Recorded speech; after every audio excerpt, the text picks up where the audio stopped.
العالمين والصلاة والسلام على أشرف الأنبياء والمرسلين وعلى آله وصحبه أجمعين. سبحانك لا علم لنا إلا ما علمتنا إنك أنت العليم الحكيم. رب اشرح لي صدري ويسر لي أمري واحلل عقدة من لساني يفقهوا قولي. رب يسر ولا تعسر وتمم بالخير. قال الله تعالى في كتاب العزيز بعد أعوذ بالله من الشيطان الرجيم بسم الله الرحمن الرحيم سيقول السفهاء من الناس ما ولاهم عن قبلتهم التي كانوا عليها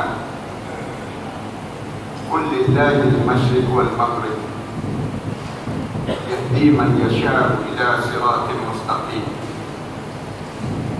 Telah bercakap di kalangan sebahagian manusia yang bodoh, mengapalah ditukarkan kiblat ini yang asalnya menghadap pada Masjidil Aqsa kemudian diubah pada Masjidil Haram pula. Qul lillahil masyriq wal maghrib, sebutlah wahai Muhammad, milik Allah lah sebelah timur dan juga barat. Yahdi man yasha'u ila siratil mustaqim, Allah memberi petunjuk pada siapa yang Allah kehendaki ke jalan yang lurus. Surah Al-Baqarah ayat 142. Yang dihormati imam dan ahli dan kuasa masjid, para alim ulama, para asatizah, pimpinan-pimpinan masyarakat, muslimin dan muslimat sekalian, Assalamualaikum warahmatullahi taala wabarakatuh. Namanya marilah sama-sama kita mengaturkan rasa syukur yang tak terhingga kita pada Allah di atas nikmat panjangnya umur kita, sehingga kan kita berjaya memasuki bulan. Sekarang kita dah masuk dalam bulan Syaban ini. Sebentar saja sebelum daripada ini kita dah masuki bulan Rejab, tapi sekarang kita dah masuk dalam bulan Syaban, bulan yang kalau kita hidup di zaman Rasulullah SAW, kita boleh lihat bagaimana cerianya wajah Rasulullah di saat sebegini. Bagaikan Rasulullah tak sabar menunggu satu masa yang penting dalam hidup Rasulullah. Itu yang disebut dengan bulan Ramadan yang Mubarak. Kita tahu bahawa tatkala mana masuk saja dalam bulan Rejab, Rasulullah SAW membaca sepotong doa yang dibaca dan diulang oleh Rasulullah SAW. Rasulullah baca, Allahumma barik li bi syahri Rejab, ya Allah berkatilah aku dengan bulan Rejab. Wa barik li bi syahri Sya'ban, ya Allah berkatilah aku dengan bulan Sya'ban. Wa ballighni bi syahri Ramadan, ya Allah panjangkanlah usiaku ya Allah agar aku sempat memasuki bulan Ramadan ya Allah. Ini doa yang dibaca dan diulang oleh Rasulullah SAW. 3 bulan ini Rasulullah akan ulang doa ini. Doa di antara doa yang dibaca oleh Rasulullah. Rasulullah sebut, ya Allah berkatilah aku dengan bulan Rejab, berkatilah aku dengan bulan Sya'ban, wa ballighni bi syahri Ramadan, panjangkanlah umur aku ya Allah agar aku sempat masuk dalam bulan Ramadan ya Allah. Maknanya kalau ditakdirkan aku mati pada tahun ni ya Allah, maka matilah aku setelah mana aku masuk dalam bulan Ramadan ya Allah. Ini doa yang diminta oleh Rasulullah SAW. Kalau doa kita, ya Allah biar sempat raya lah ya Allah. Raya tu yang penting kita. Jadi kita akan tanya, kenapa Rasulullah minta doa masuk bulan Ramadan? Kenapa yang Rasulullah beria sangat? Sehingga kan dalam, kalau kita cari dalam doa-doa Rasulullah, kita tak jumpa bulan yang Rasulullah baca doa gabung 3 bulan terus. Tak jumpa doa Rasulullah masuk dalam bulan yang disebut dengan bulan Zulhijjah. Rasulullah tak baca doa khusus. Masuk saja dalam bulan Rabiul Awal, bulan kelahiran Rasulullah, tak ada doa khusus. Tapi bila masuk dalam 3 bulan ini, Rasulullah baca doa khusus terus. Rasulullah gabung terus 3 bulan. Bulan Rejab, bulan Sya'ban dan bulan Ramadan. Boleh jadi kita akan tanya, kenapa Rasulullah mulia sangat dengan bulan Ramadan? Ulama-ulama jawab, kerana bulan Ramadan ini merupakan bulan yang diajar dan dijadikan oleh Allah untuk nak tunjukkan sayangnya Allah pada umat Nabi Muhammad sallallahu alaihi wasallam. Satu cara Allah nak tunjuk sayang pada kita, Allah anugerahkan kita bulan Ramadan.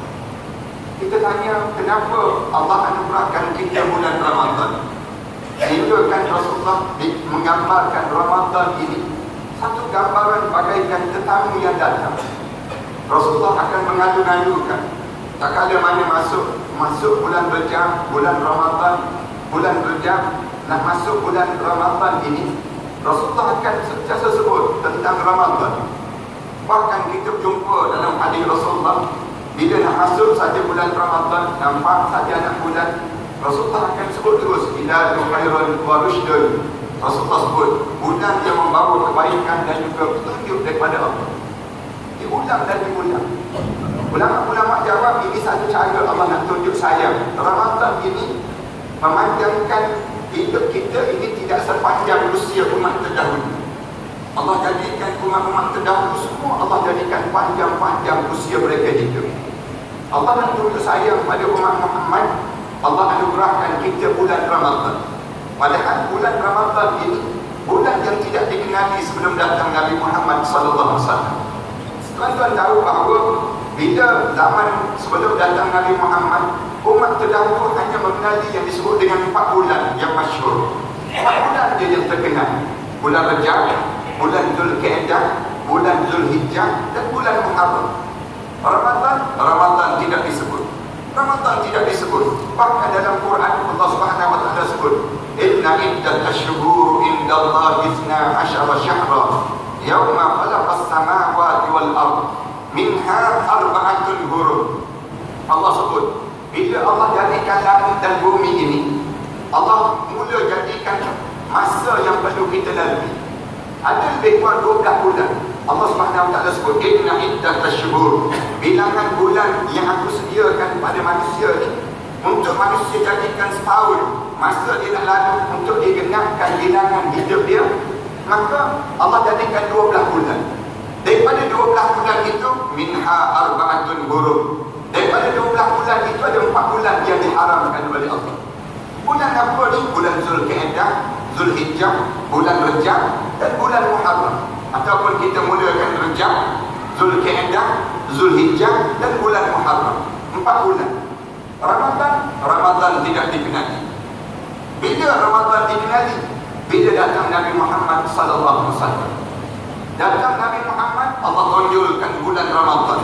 Allah naikkan bulan Ramadan untuk kita je merasa bangga dengan kita jadi umat Nabi Muhammad. Kita tanya, apa benda yang kita boleh bangga dengan Ramadan? Ada orang tanya lagi, macam mana kita boleh bangga dengan bulan Ramadan ini? Sehingga kan Allah bagi pada kita memandangkan usia kita tidak sepanjang usia umat terdahulu. Umur kita tidak panjang macam umur umat terdahulu. Umur kita disingkat saja. Dalam umur kita singkat, Allah bagaimana Allah nak nak jadikan pada diri kita ni berjaya menandingi amalan umat terdahulu. Allah jadikan bulan Ramadan. Umat dahulu semua Allah jadikan panjang-panjang masa mereka hidup. Nabi Nuh alaihissalam usianya 950 tahun. Tuan-tuan baca dalam kitab, Nabi Adam alaihissalam 1000 tahun lebih. Nabi-nabi dahulu ratusan dan ribuan tahun. Nabi Ayub, Nabi Zakaria, semua panjang-panjang usia mereka. Tuan-tuan baca dalam kitab Sabilul Idkar wal Idbar yang dikarang oleh Syekh Abdullah Haddad. Dia cerita bahawa Nabi Ibrahim alaihissalam dia mula akil balik pada usia 120 tahun. 120 tahun baru mula akil balik. Tempat kita ni 120 tahun tinggal batu nisan dah tak boleh. Nabi-nabi dahulu Allah jadikan panjang-panjang masa mereka hidup. Cuba kita bayangkan macam mana kita nak menandingi amalan umat terdahulu dibandingkan dengan kita masa hidup yang singkat. Masa kita hidup pula, Rasulullah sallallahu alaihi wasallam sebut Umur ummati baina sittin wa sab'in. Umur umat aku di antara 60 tahun hingga 70 tahun saja. 60 tahun hingga 70 tahun di sekejap. Masa kita hidup sekejap je. Apa sangat ada amalan yang kita ada, yang kita rasa percaya kita nak menandingi amalan umat terdahulu dalam masa yang sesingkat ini. Macam mana kita nak menandingi amalan umat terdahulu sedangkan kita hidup sekejap? Nak katakanlah umur kita 70 tahun, Allah bagi pada kita 70 tahun kita hidup. Kita terpaksa tolak masa 15 tahun yang terawal dalam hidup kita. 15 tahun yang kita belum akil balik, tak ada amalan yang baik pun yang kita buat. 15 tahun kita dah tolak, lalu kita tinggal 55 tahun. 55 tahun kita tolak lagi. Masa kita borak, masa kita makan, masa kita berjalan, masa hidup kita kan banyak. Masa yang kita buang, kita buatlah contoh masa kita buang bila. Kita buang dalam hidup kita. Waktu kita tidur malam saja cukuplah. Malam tu kita tidur malam. Ulama-ulama suruh kita kira. Kita tidur malam. Katakanlah tiap-tiap malam kita tidur 5 jam, 6 jam setiap malam. 6 jam hingga 7 jam setiap malam. Kira daripada umur kita 70 tahun, berapa lama kita sedang tidur? Ulama-ulama kira sepanjang kita tidur 6 jam hingga 7 jam setiap malam, lebih kurang 20 tahun kita sedang tidur. 20 tahun kita sedang tidur malam saja, kita sedang buangkan masa kita. Tu baru kira tidur malam baru. Tak campur lagi dengan tidur dalam majlis ilmu di mana. Kalau campur dengan tidur dalam majlis ilmu, lagi lama kita tidur. Nak gambarkan kita tidur, kita ni banyak mana kita sedang buang masa kita. Tinggal bagi masa kita sekejap. Macam mana Allah nak suruh kita berjaya menandingi amalan umat terdahulu? Allah jadikan bulan Ramadan. Allah jadikan bulan Ramadan ini. Lalu Allah jadikan dalam bulan Ramadan satu malam yang disebut khairun min alfi syahr. Satu malam yang disebut dengan lebih baik daripada 1000 bulan yang lalu. Ramadan ni jangan kita nampak bulan Ramadan untuk kita menahan lapar dan dahaga siang hari saja, tidak. Tetapi Ramadan ini Allah jadikan bulan-bulan Ramadan ini, malam-malam itu menjadi besar dalam hidup kita. Malam-malam kita diajar supaya cari. Start daripada 1 Ramadan sampai pada 30 Ramadan. Cari di antara 1 hingga 30 Ramadan, satu malam je kamu dapat. Kalau kamu dapat satu malam ini, bernilai kamu lebih baik daripada 80 tahun kamu beribadah pada Allah Subhanahu wa taala. Khairun min alfi syahr. Dapat satu malam je. Buat di malam Lailatul Qadar itu kita dapat, kita sedang baca Quran. 80 tahun kita sedang membaca Al-Quran kan. Malam tu kalau kita menderu, 80 tahun kita menderu. Malam tersebut, buat di malam tersebut kita sedang buat kuih raya. 80 tahun buat kuih raya. Nah sebutnya pada diri kita. Maknanya kita dalam hidup kita ni, malam-malam bulan Ramadan ni menjadi besar dalam hidup kita. Allah, dia nak tunjuk sayang pada umat Nabi Muhammad. Sebelum daripada Allah jadikan bulan Ramadan, Allah persiapkan dahulu pada kita 2 bulan bersiap untuk memasuki bulan Ramadan. Allah jadikan pada kita yang disebut dengan bulan Rejab. Allah jadikan bulan Sya'ban. Sebab itu Rasulullah baca doa Rejab, Sya'ban, wa ballighna bi Ramadan. Ya Allah, panjangkanlah umur aku biar aku sempat masuk bulan Ramadan ya. Supaya apa dia? Supaya kita tak terkejut. Dalam hidup kita ni tak terkejut. Tak terkejut untuk memasuki bulan Ramadan yang pertama. Ulama-ulama yang pertama, kenapa Allah jadikan bulan Rejab, bulan Sya'ban ini? Saya nak suruh kita boleh faham terlebih dahulu tentang kenapa Rasulullah baca doa ini dan menjadi besar pada kita terhadap doa ini, dan kita faham terhadap bulan Rejab dan bulan Sya'ban. Supaya kita tak terkejut. Yang pertama, tak terkejut masuknya dalam bulan Ramadan. Tak terkejut dalam hidup kita. Kerana bulan Ramadan ni Allah susun balik jadual hidup. Allah betulkan balik jadual hidup kita. Tak kira kamu raja ke, kamu jabur hormat ke, kamu ustaz ke, kamu siapa, kamu ikut jadual aku. Allah mula susun jadual. Jadual yang Allah jadikan bermula pada pagi, subuh. Sebelum subuh kamu sahur, kamu berbuka sampai waktu maghrib. Kamu status kamu apa pun sama saja. Tak ada beza dari kamu. Tak berlaku kejutan. Tak terkejut. Supaya tak terkejut, Allah suruh kita puasa dalam bulan Rejab dan bulan Sya'ban. Seorang yang tak pernah puasa, tolong puasa dalam bulan Rejab dan bulan Sya'ban. Supaya bila masuk dalam bulan Ramadan, dia puasa tak jadi kejutan dalam hidup. Orang yang tak pernah baca Quran, tolong baca Quran dalam bulan Rejab dan bulan Sya'ban. Bila masuk dalam bulan Ramadan, kamu jadi ringan untuk membaca Al-Quran kali. Dalam bulan Ramadan, tidak ada kejutan pada kamu. Orang yang tak pernah derma, tolong derma dalam bulan Rejab dan bulan Sya'ban. Supaya bila masuk dalam bulan Ramadan, jadi ringan pada dia untuk menderma. Tak berlaku kejutan dalam hidup. Orang yang tak pernah dengar ceramah dan kuliah, tolong dengar ceramah dan kuliah dalam bulan Rejab dan bulan Sya'ban. Supaya bila masuk dalam bulan Ramadan, dia dengar tazkirah, dengar kuliah dalam bulan Ramadan, tak menjadi kejutan pada diri. Tak terkejut dalam bulan Ramadan. Bila kita tak pernah datang ke surau ke masjid, tolong datang ke surau ke masjid dalam bulan Rejab dan bulan Sya'ban. Supaya bila masuk dalam bulan Ramadan, masjid dan surau tak berapa terkejut tengok muka kita. Muka ni tak pernah nampak dalam bulan-bulan lain.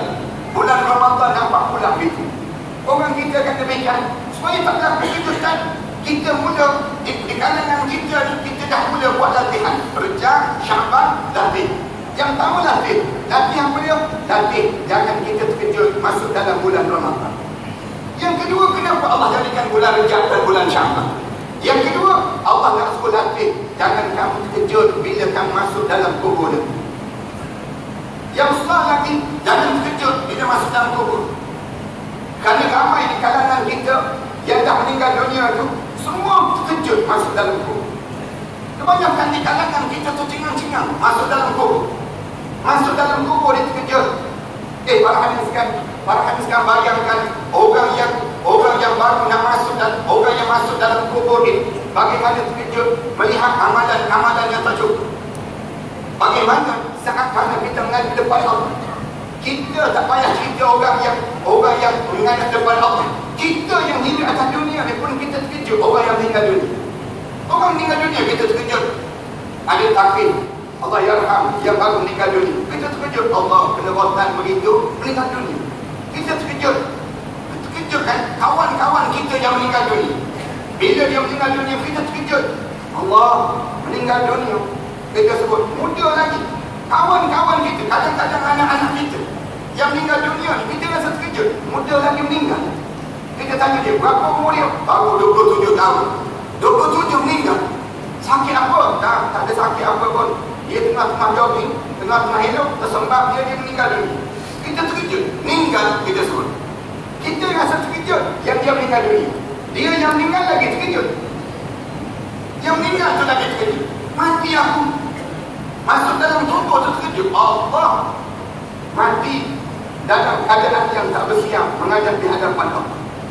Ramai di kalangan kita ni mati tak siap, tuan-tuan. Kalau tuan-tuan biasa dengar kuliah saya dalam radio IKIM, saya sentiasa sebut tentang mungkin berapa ramai di kalangan kita ni yang mati dalam keadaan tak bersiap. Kalau tuan-tuan baca dalam kitab dalam Al-Quran, Allah cerita ramai di kalangan umat manusia ni yang mati dalam keadaan tak bersiap. Tuan-tuan baca saja dalam surah An-Nisa bisa contoh. Allah cerita tentang orang yang tak bersiap menghadap depan Allah. Ayat yang ke-97. Allah Subhanahu wa taala cerita, innal ladzina tawaffahumul malaikatu zalimi anfusihim. Orang yang dimatikan oleh mereka Allah dalam keadaan dia buat zalim pada diri dia sendiri. Tak sangka ni dia sedang buat zalim pada diri dia sendiri. Ramai orang buat zalim pada diri sendiri. Ramai betul. Orang kita yang sedang buat zalim pada diri sendiri. Siapa yang buat zalim pada diri sendiri? Ramai di kalangan kita yang sedang buat kianat pada diri dia sendiri. Dia tak buat zalim pada orang, tapi dia buat zalim pada dirinya sendiri. Kita tanya siapa Ustaz? Orang yang ada ke orang yang buat kianat pada diri sendiri? Ramai rupa-rupa. Siapa yang buat zalim pada diri sendiri? Orang yang dia dengan tahu ada majlis ilmu, tiba-tiba dia tak datang majlis ilmu. Dia sedang buat kianat pada diri dia sendiri. Zalim pada diri sendiri. Macam malam ni kan? Macam malam ni kita buat majlis ilmu. Ramai orang tahu. Tapi kenapa tak datang? Kalau kita tanya pada mereka tersebut, tu ramai-ramai orang datang masjid tu ada apa? Ada apa? Dia jawab ada ceramah. Ceramah apa? Ceramah kembali ilmu. Bisa contoh. Ustaz mana datang? Dia bersekolah ustaz sekian-sekian datang. Tapi itu yang kau tak datang ni kenapa? Orang tanya balik. Engkau pun tak datang? Tak datang. Kenapa tak datang? Aku belum jawab pada diri, aku belum dapat hidayah daripada Allah. Senang je dia jawab. Tak datang dia. Ulama-ulama semua start daripada dia tak mula majlis ilmu ni bermula sampai berakhir majlis ilmu ini, dia sedang dilaknat oleh malaikat Allah sampai habis majlis ilmu itu berakhir. Malam ni kita pendek-pendek dia, kesian pada orang yang duduk kat rumah kena laknat di mana ni. Supaya tak lama kena laknat, kita pendek-pendek dia. Nak sebutnya zalim, dia bukan buat khianat pada orang, dia buat khianat pada diri sendiri. Ramai orang buat khianat pada diri sendiri. Ramai orang yang mati dalam keadaan yang dia tak tutup aurat, dia bukan buat khianat pada orang, dia buat khianat pada diri sendiri. Orang yang mati dalam keadaan tak boleh baca Quran. Orang tak boleh baca Quran, saya biasa sebulan yang kalau tuan-tuan tak boleh baca Quran, tuan-tuan jangan bagi mati tuan. Tuan-tuan jangan mati tuan. Kalau tuan-tuan mati dalam keadaan tuan-tuan tak boleh baca Quran, confirm tak lepas menghadap depan Allah. Tak lepas menghadap depan Allah. Tak percaya cuba mati tak percaya. Nak sebut lepas ke tak lepas itu. Masuk dalam kumpul je, mereka tanya terus, Quran boleh baca Quran? Quran boleh baca? Masuk dalam kumpul tu, sebelah tu, mereka tanya terus, Quran boleh baca Quran? Tak boleh mereka. WhatsApp boleh. WhatsApp boleh, Quran dia tak boleh. Tak boleh baca Quran. Bila tak boleh baca Quran, kamu sedang buat zalim pada diri kamu sendiri. Patutnya kita kalau tak boleh baca Quran, jumpa dengan ustaz-ustaz, jumpa dengan KJ masjid, bagi tahu KJ masjid, saya tak boleh baca Quran. Saya tak boleh baca Quran. Bantu saya, untuk saya boleh baca Al-Quran kan. Saya bimbang kalau saya mati dalam keadaan tak boleh baca Quran. Masjid-masjid ni yang ada ni, jangan tolong orang hidup ni, tolong orang mati sama. Macam mana tolong orang yang nak mati ni? Tolong orang yang nak mati sama. Senaraikan di kalangan pariah kita, siapa lagi yang tak boleh baca Quran bukan? Kerana tak boleh baca Quran ni lah yang menyebabkan kamu lawan para alim ulama. Kerana kamu tak boleh baca Quran lah, kamu tak kenal syariat. Orang kita ni tak boleh baca Quran lah, di antara penyebab kenapa dia belangkang dan dia rasa sombong dia dengan Islam yang sendiri. Punca Quran pun tak boleh baca. Bila Quran tak boleh baca, dia rasa dia selesa dalam hidup. Jangan kamu rasa selesa bila kamu tak boleh baca Quran. Quran menjadi wajib dalam hidup untuk kita belajar. Kalau nak hidup sampai di akhirat, kita kena boleh baca Quran. Bukan sekadar boleh baca Quran, boleh faham Al-Quran kan. Kalau kita biarkan masa kita berlalu tanpa kita baca Quran, kita sedang buat zalim pada diri kita sendiri. Masuk dalam kubur, mereka tanya terus, qalu fima kuntum, kenapa kamu mati macam ni? Mereka tanya terus, kenapa kamu mati macam ni? Mati dalam keadaan tak bangun tahajud malam, sedangkan boleh bangun buang air boleh, tahajud tak bangun. Kenapa kamu tak buat? Di antara kezaliman, harta benda banyak tak sempat berinfak di jalan Allah. Bila harta benda banyak, bila dekat nak meninggal dunia, saat mana dekat nak meninggal dunia, dia akan sebut oleh mereka, laula akhartani ila ajalin qarib. Mereka boleh tangguh sekejap dah, jangan bagi mati. Jangan bagi mati mereka. Sekejap. Nak buat apa dia? Fa'as-saddaqa, aku nak bersedekah di jalan Allah. Wa akun minas salihin, dan aku nak menjadi hamba Allah yang salih.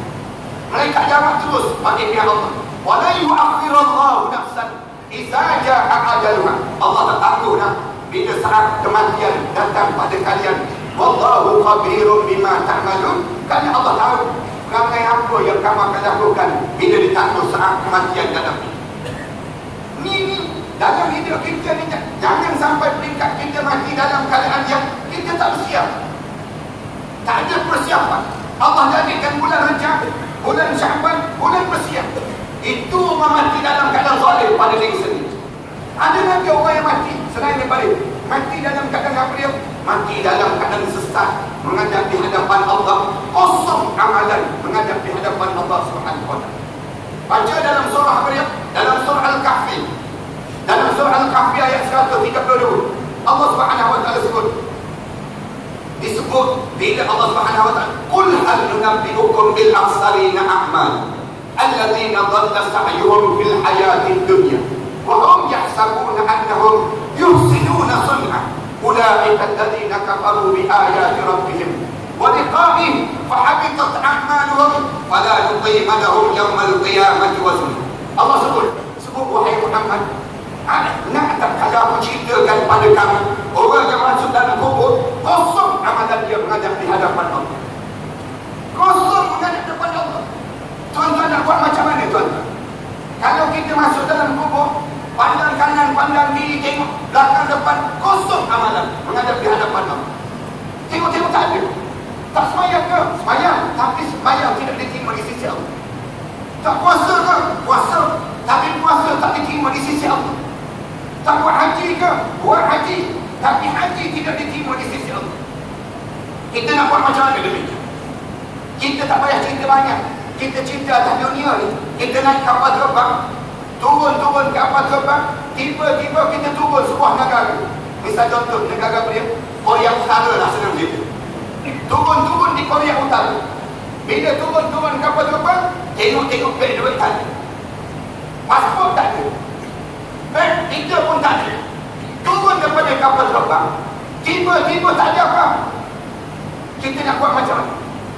Duit tak ada, pengenalan diri pun tak ada, pasport pun tak ada apa pada diri kita. Yang bahaya lagi, rupa-rupanya beg kita ada. Bisa contoh, naudzubillah kita, gambaran keadaan demikian. Itu baru dunia. Bayang masuk dalam kubur. Bila masuk dalam kubur, tiba-tiba kosong amalan. Tak ada apa-apa amalan. Sembahyang tidak diterima, puasa tak diterima.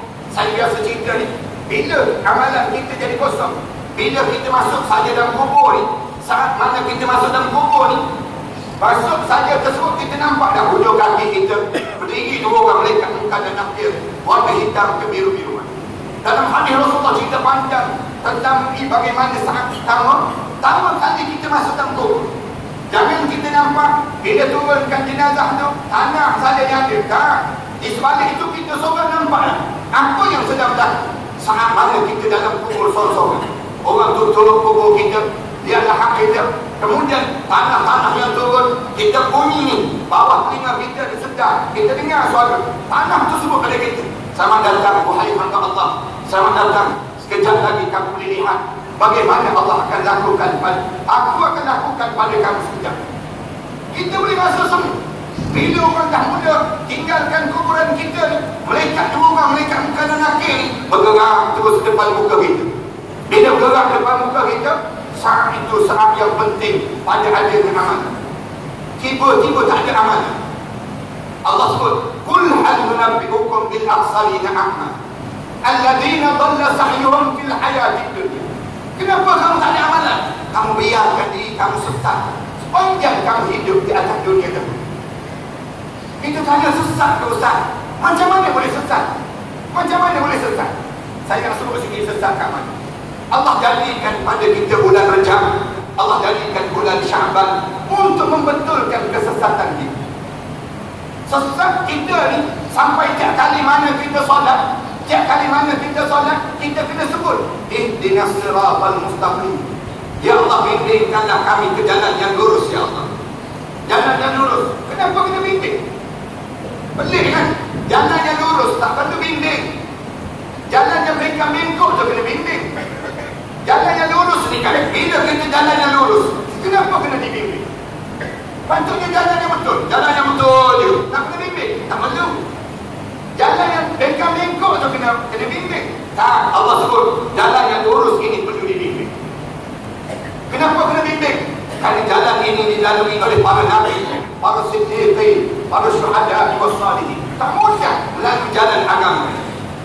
Jalan yang melalui jalan agama ni bukan jalan yang mudah. Kalau jalan agama ni mudah, dan tabaru, ramai orang akan ikutkan wahai Muhammad. Walakin ba'udan alaihi musyaffa. Tetapi sayang, jalan agama ni jauh dan penuh dengan ranjau-ranjau dalam kita hidup dalam beragama. Lalu bagaimana Allah nak suruh kita betul? Allah jadikan bulan Rajab, Allah jadikan bulan Syaban. Bulan Rajab, bulan Syaban, yang pertama bulan Rajab dahulu. Allah jadikan bulan Rajab untuk membetulkan apa? Membetulkan keyakinan dalam hidup. Betulkan keyakinan terhadap Islam. Di antara benda yang sesat dalam hidup kita ini, benda yang sesat, kita tak yakin terhadap Islam, tak yakin terhadap agama. Bila tak yakin terhadap agama, orang kita disebut, kita yakin, ya, saya, ibu saya sebut, saya dengan Islam Ustaz. Tapi bila sampai pelaksanaan, mereka tolak Islam. Orang kita demikian, tak yakin pun dengan Islam. Macam orang kita tak yakin, sebagaimana yang disebut, hingga kita nak suruh orang kita mesti beriman. Nak suruh beriman ni macam mana? Saya pernah cerita pada jemaah, kalau jemaah pernah dengar satu peristiwa, pensyarah saya dia cerita, ada seorang hamba Allah, dia pandai memanah. Dia pandai mana? Dia boleh panah orang, boleh panah apple di atas kepala orang. Dia panggil seorang hamba Allah, dia letak dekat dinding, dia letak apple di atas kepala dia, atas kepala kawan tersebut. Dia tutup mata dia, dia ambil panah, dia panah. Bila dia panah, kena tempat pada buah apple tersebut. Kena tempat pada buah apple. Orang ramai tengok. Dia pun tanya orang ramai, tuan-tuan tengok saya yang panah tadi? Orang ramai jawab, ya. Tuan-tuan percaya ke saya yang panah tadi? Ya, kami percaya. Siapa yang percaya tolong angkat tangan? Masing-masing angkat tangan. Bila angkat tangan saja, dia pun sebut, baik, yang angkat tangan ni datang ke depan pula, saya nak letak buah apple atas kepala. Saya nak panah pula. Saya nak panah pula. Masing-masing turun tangan masing-masing. Turun tangan masing-masing. Kenapa? Tak yakin. Islam ni demikian. Ramai orang kita disebut, ya, saya percaya pada Islam. Tapi bila kata-kata, jom kita laksanakan Islam, tak ramai orang boleh percaya. Contoh, bagaimana nak ayah nak percaya, lalu Allah jadikan Isra wal Mi'raj. Isra Mi'raj ni satu program pengantapan keyakinan. Allah nak suruh kita yakin. Allah jadikan program Isra Mi'raj. Bulan Rajab, Allah jadikan program Isra Mi'raj. Di saat mana goyangan dalam keyakinan hidup Rasulullah SAW. Rasulullah SAW hampir goyang dalam hidup Rasul. Saat mana Rasulullah goyang? Saat datangnya yang disebut dengan ujian dalam hidup. Rasulullah goyang dengan ujian kewafatan orang yang disayangi dalam hidup Rasul. Siapa yang menjadikan goyangan dalam hidup Rasulullah? Abu Talib dan juga Khadijah binti Khuwailid. Bila dua orang ni wafat, menjadikan keyakinan hidup Rasulullah tergoyang. Kita tergoyang, tak nanti orang wafat lagi, tak nanti orang yang tinggal dunia lagi. Kita tergoyang waktu mana kena ujian dengan harta benda, kita tergoyang. Orang kita, saya buat contoh bagaimana kita tak percaya pada Islam. Ada orang kita sebut, kamu sembahyang? Ya sembahyang. Kamu puasa? Ya puasa. Kenapa kamu sembahyang? Kenapa kamu puasa? Saya ikut Islam, Ustaz. Okey, kalau itu kita tanya, ekonomi kami, ekonomi Islam ke ekonomi kapitalis? Dia pun jawab, saya tengok mana yang untung, Ustaz. Mana yang untung? Ramai mana orang kita, bila pergi ke bank tanya pada dia, tuan nak buat pinjaman Islamic bank, Islamic loan ke? Tuan nak ambil cara konvensional tu? Ramai di kalangan kita jawab, saya nak tanya sikit, mana yang untung? Mana yang untung? Orang pun jawab, government kata, kalau untung, sekarang, ialah dengan cara konvensional. Kerana dia tak terikat. Oh, kalau itu, saya terima konvensional, saya tolak ekonomi Islam. Ramai orang kita tolak kan? Itu baru ekonomi. Belum lagi yang disebut dengan apa dia? Pendidikan. Pendidikan Islam. Ramai mana orang kita kalau kita tanya, tak hantar anak menghafal Quran, nak semua mati, dia jawab. Sekarang lagi bahaya, hantar menghafal Quran, kena botan Quran, kena botan mati. Kita kata tak, yang mati itu terpencil, kes yang terpencil, Allah sajalah yang tahu sebab apa.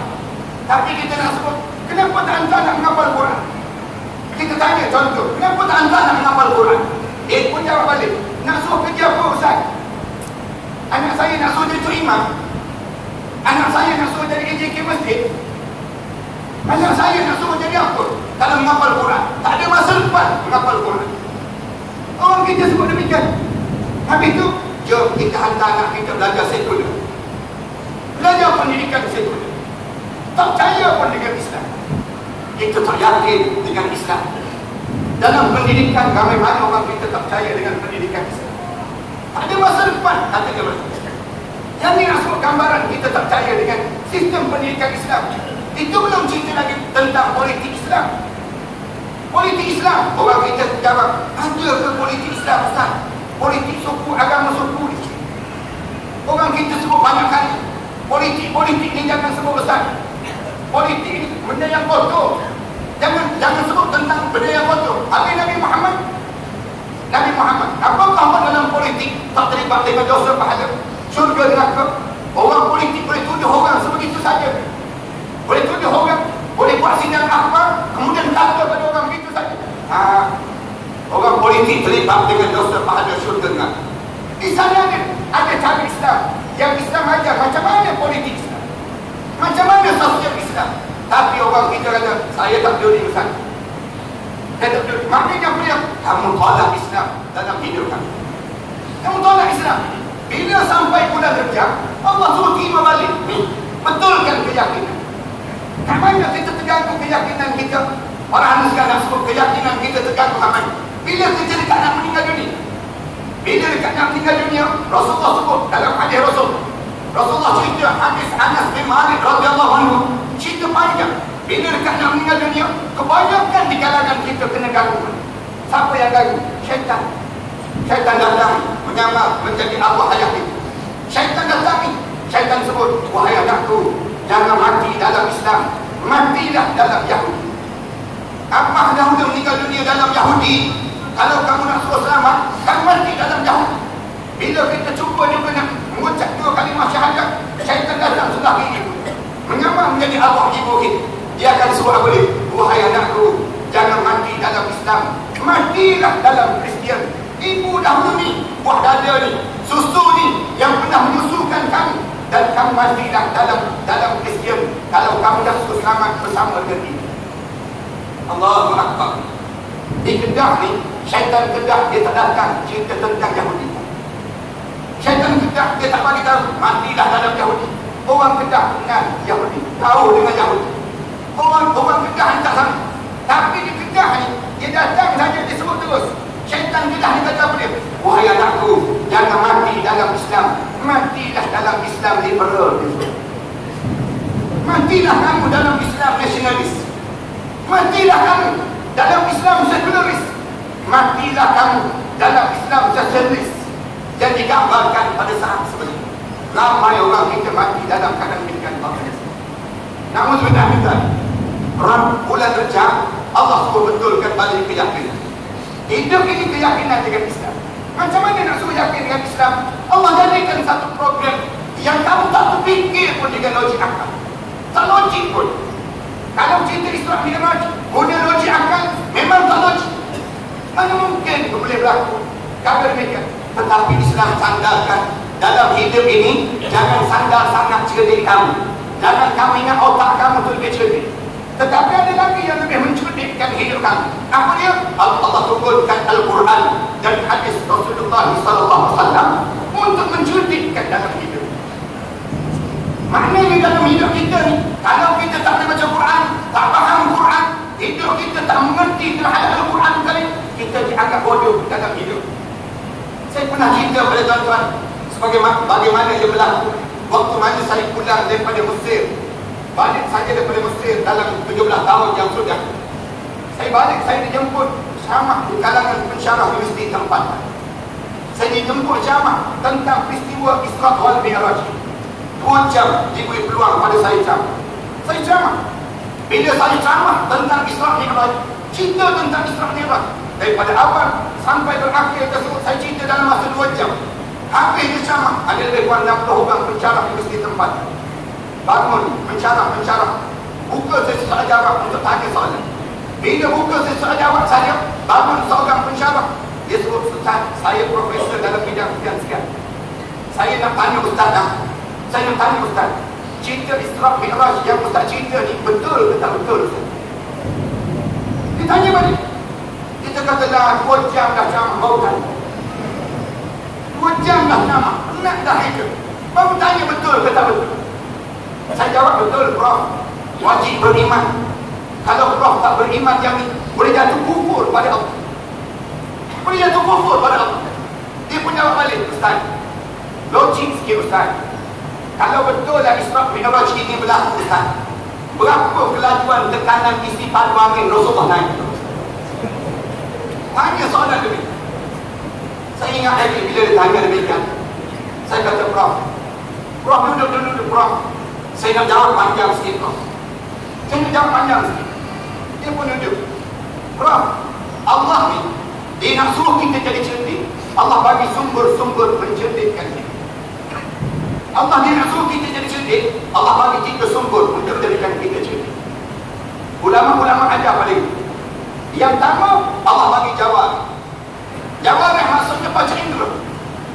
Panca indera ni, kita memandang, kita nampak tu kipas kita semua. Kadang-kadang mata kita tak nampak, tangan kita bergerak, kita tahu ni kertas. Tangan dia bergerak, kita tahu. Kadang-kadang mata tak nampak, kemudian tangan tak dengar, telinga dia dengar, kita tahu tu motor ayah kita yang balik daripada masjid. Kita tahu.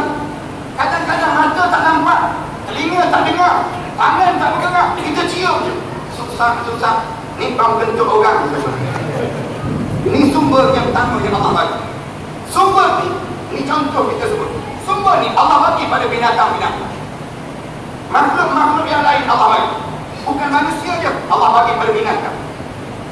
Binatang, lembu, dia cium-cium, ni rumput boleh makan katanya. Dia cium-cium lagi, ni bau tom yam tak boleh makan. Ni sumber yang pertama. Binatang Allah bagi, dia bagi jawab.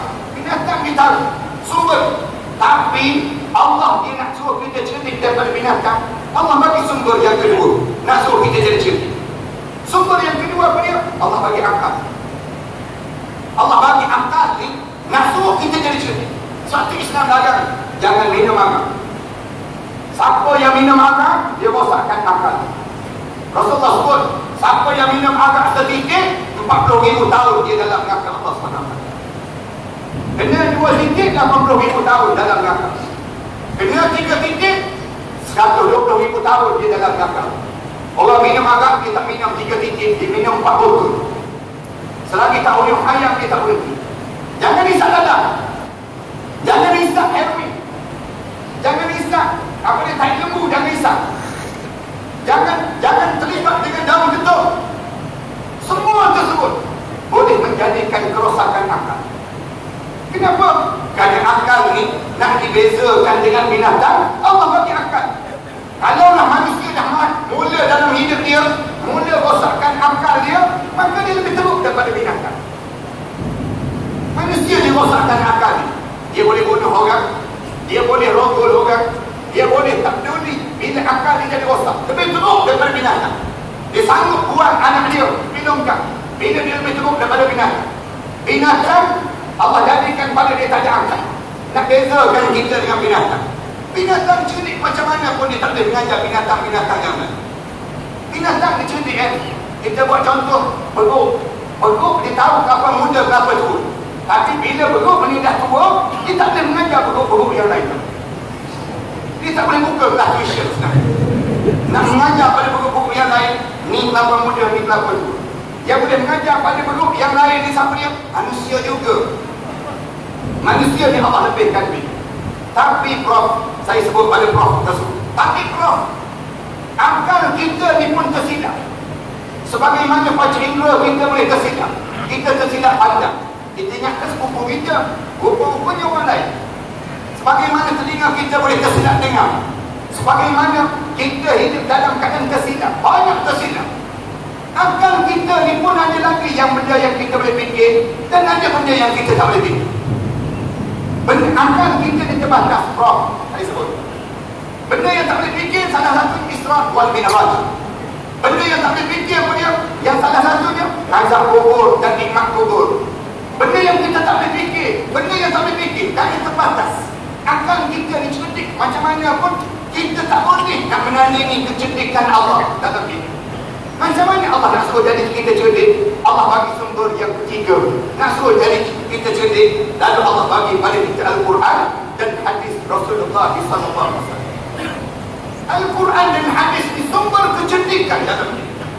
Maknanya, kalau kita ni macam mana pun hebat, besar macam mana pun kedudukan kita, profesor banyak macam mana pun pada kita, kalau kita tidak ada Al-Quran, kita tidak ada hadis Rasulullah, kita dianggap bodoh walaupun kita profesor macam mana.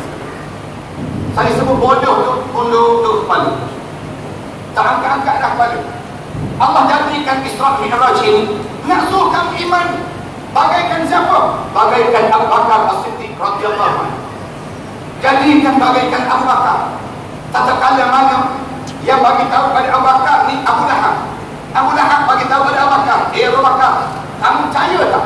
Kawan kamu yang disebut Muhammad itu, dia sebut dia ni Nabi dan Rasul, dia berlaku Isra' dan juga Mi'raj. Abu Bakar tanya balik pada Abu Lahab, Isra' itu apa dia? Mi'raj itu apa dia? Isra' dia kata dia berjalankan daripada Masjidil Haram sampai Masjidil Aqsa. Mi'raj daripada Masjidil Aqsa sampai Sidratul Muntaha. Kemudian diturun balik bagi tadi. Kamu percaya ke Abu Bakar? Abu Bakar kata, sadaqta ya Rasulullah. Benar apa yang berlaku pada kamu ya Rasul. Benar juga. Kalau kita tempat Abu Bakar, kita akan buat apa ni? Kita akan jawab. Nanti dulu saya dengar penjelasan. Paling-paling tidak kita akan jawab demikian. Abu Bakar tak tangguh-tangguh. Kejut Abu Lahab, kejut. Allah, kamu percaya Abu Lahab? Kamu percaya Abu Bakar? Rasulullah SAW berlaku peristiwa ini di saat mana Rasulullah wafat dengan dua orang yang disayang dalam hidup Rasulullah. Bila Rasulullah SAW wafat dua orang yang disayang ini, Rasulullah berlaku perjalanan di rumah Ummu Hani, kakak sepupu Rasulullah. Bila balik saja Ummu Hani sebut kepada Rasulullah, jangan cerita pada orang Muhammad. Ya Rasulullah, kamu jangan cerita pada orang. Kalau kamu cerita Isra' Mi'raj ini pada orang, ramai orang tak percaya. Rasulullah duduk termenung kawasan Baitullah. Tengah-tengah Rasulullah termenung tu, tiba-tiba Abu Lahab lalu kawasan Rasulullah. Tengok Rasulullah termenung saja dekat kawasan Baitullah. Abu Lahab tiba-tiba Rasulullah, Muhammad termenung je pagi-pagi ni, ada cerita baru ke? Tanya ada cerita baru ke? Gosip-gosip liar ke? Misalnya tu tak ada ke? Rasulullah jawab, ada. Rasulullah jawab, ada cerita baru. Kenapa yang cerita baru? Semalam aku di-Isra'kan, semalam aku di-Mi'raj. Kejap Abu Lahab. Isra' itu apa dia? Mi'raj itu apa dia? Rasulullah cerita perjalanan daripada Masjidil Haram sampai Masjidil Aqsa, kemudian daripada Masjidil Aqsa sampai Sidratul Muntaha, kemudian aku turun balik pagi tadi sebelum mana suruh. Abu Lahab tanya balik, kamu pergi bila Muhammad? Semalam lepas Isyak. Lepas Isyak aku pergi, kemudian aku balik sebelum mana suruh. Sekejap Abu Lahab. Ini cerita sensasi juga ni Muhammad. Ini cerita sensasi juga ni. Kalau panggil TV 10, TV 20, mesti glamour pun. Muhammad, kamu diam-diam dahulu ya. Diam-diam dahulu. Aku yang akan panggil semua orang, biar orang datang dengar cerita. Dalam keadaan Ummu Hani dah pesan dah, jangan cerita, Rasulullah pergi cerita tu. Cerita pula pada Abu Lahab. Patutnya cerita pada Abu Bakar kan? Kenapa pergi cerita pada Abu Lahab? Ulama-ulama tanya, kenapa pergi cerita pada Abu Lahab? Yang pelik pula, Abu Lahab pula bagi permit untuk dengar ceramah. Nak semua macam ayah nak faham. Nak gambarkan, Abu Lahab pula panggil orang. Jom. Dengar ceramah Isra' Mi'raj Muhammad. Pelik ni cerita pelik. Panggil orang. Yang cerita pada Abu Lahab, yang tahu dah lawan Islam. Ulama-ulama kata apa dia? Ulama-ulama kata Islam ni dia tak kenal siapa. Dia tak kenal siapa di hadapan. Walaupun orang bukan Islam sekalipun, kamu kena bagi tahu pada dia. Kerana mungkin saja bila kamu sebut pada mereka tentang Islam, mereka akan beriman dengan Islam. Ada kemungkinan kerana Allah lah yang membuka hati manusia. Yang kerja kamu ialah kamu sampaikan Islam. Manakala yang membuka dan menolak hati ini dalam hidup ini, Allah lah yang buka hati manusia ini. Dalam keadaan demikian, Rasulullah dipanggil orang, kemudian di hadapan Rasulullah cerita tentang perjalanan Rasulullah. Saya tak cadar nak cerita malam ni satu-satu Isra' Mi'raj ini. Saya nak sebutnya kalau zaman dahulu, bila saya kecil-kecil dahulu, bila masuk saja dalam bulan Rejab, start daripada 1 Rejab, ulama-ulama di kampung ni cerita tentang Isra' sampai 15 Rejab. Hampir 15 Rejab, malam 16 cerita tentang Mi'raj. Sampai hampir 30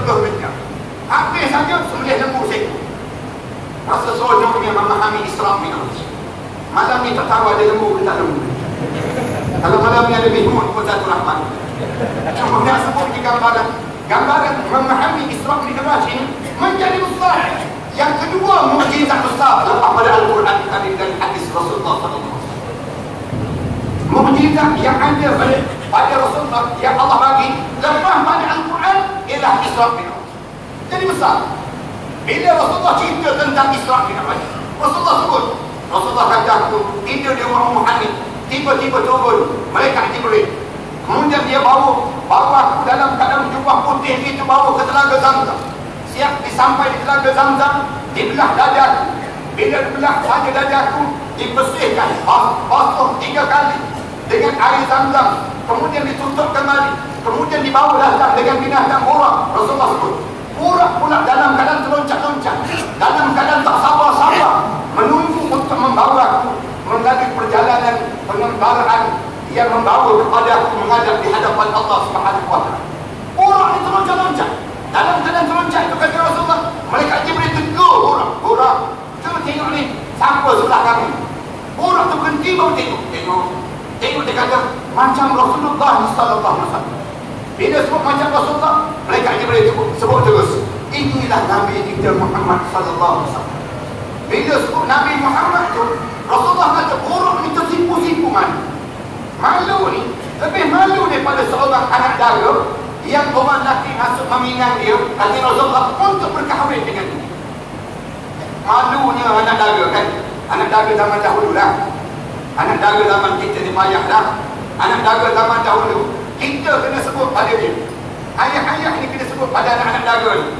Fatimah, ni ada lelaki masuk meminang kamu, nak kahwin dengan kamu. Kamu setuju tak setuju? Anak-anak dara ni diam di zaman tu. Diam, sipu-sipu malu. Tak jawab. Tak jawab tu sampai ulama-ulama ajar dalam kaedah fiqh ni as-sukut alamatul ridha. Diam itu tanda setuju. Kalau dia diam, dalam kitab Nabi sebut, dalam kitab Al-Yubi wa Umayyah dia sebut, kalau dia diam, kemudian dia menangis. Dia menangis. Mengalir mata dia. Bapa kena ambil, pegang air mata dia. Kena pegang air mata dia. Kalau air mata tu suam-suam, tanda setuju dah tulis. Kalau air mata tu sejuk sangat, tanda dia tak setuju. Hukum fiqh ni ada benda ni. Nak sebut kalau dia menangis, sipu-sipu dia menangis, sejuk je air mata mengalir. Pegang, kita pegang, sejuk. Allah sejuk. Tanda tak setuju dah tu, tanda dia terlampau tak. Itu dipanggil demikian. Dalam hukum fiqh demikian. Zaman kita ni tak ada lah. Zaman kita ni anak dara pula balik lelaki. Balik lelaki rumah. Mak abang nilai man. Mak abang setuju tak dia jadi menantu mak abang? Mak abang dia tak ada setuju dah tu. Terus dia terbalik zaman ni. Nak sebut gambaran selesai lagi. Rasulullah cerita. Bila Rasulullah cerita sampai habis, Rasulullah cerita sampai menghadap Sidratul Muntaha.